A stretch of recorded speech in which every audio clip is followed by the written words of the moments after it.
नंदुरबार जिल्ह्यातील व राज्यातील दुसऱ्या क्रमांकाचे थंड हवेचे ठिकाण असलेल्या तोरणमाळ जवळ असलेल्या केलापाणी गावात एक धक्कादायक घटना घडली आहे। गावाला रस्ता नसल्याने एका आदिवासी महिलेची घरी प्रसूती करण्यात आली। मात्र प्रसूती दरम्यान नवजात बालकाचा मृत्यू झाला। त्यात मातेची तब्येत जास्त खराब झाल्याने रुग्णालय गाठण्यासाठी बांबू जोळीतून जंगल मार्गाने जीवघेणा प्रवास करावा लागला। एक नव्हे तर तब्बल 15 किलोमीटर प्रवास करावा लागला। 5 तासाचा प्रवास करून या महिलेला तोरणमाळ प्राथमिक आरोग्य केंद्रात दाखल करण्यात आले। नंदुरबार जिल्ह्यातील अतिदुर्गम भागात आजवर शेकडो बालके मृत्युमुखी पडली, पण शासन व प्रशासन यांच्या निष्क्रियतेमुळे आजही हा भाग पिछाडीवर आहे। वर्षाकाठी शेकडो रुपये खर्च केल्याचे दाखवण्यात येते, पण तो खर्च कोणाच्या घशात जातो याच्यावरती अजूनही शोध लागला नाही आणि पुढेही लागणार नाही। लोकप्रतिनिधी मात्र कुटुंबियांची भेट घेणे, सांत्वन करणे व त्यांचे फोटो सोशल मीडियावरती टाकणे, तात्पुरती मदत देणे इत्यादी इव्हेंट करण्यामध्ये ध्यानात मानत असतात। बेधडक मी मराठी न्यूज नंदुरबार।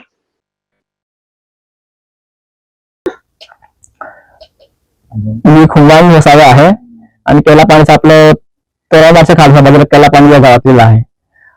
आधी परवा रात्री या महिलेचं जे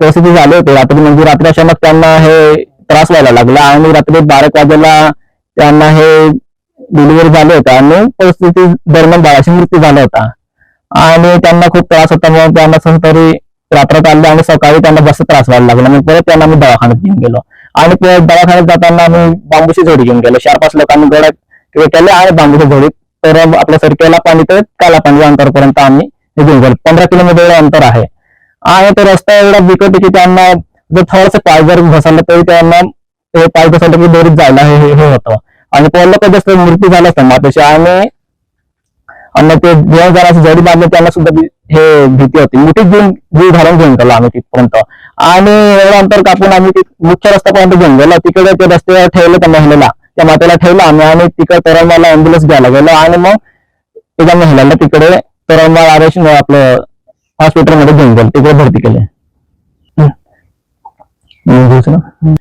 केलापाणी ते कालापाणी ते केलापाणी हा रस्ता जो आहे तो 15 किलोमीटर 5 किलोमीटर मंजूर आहे।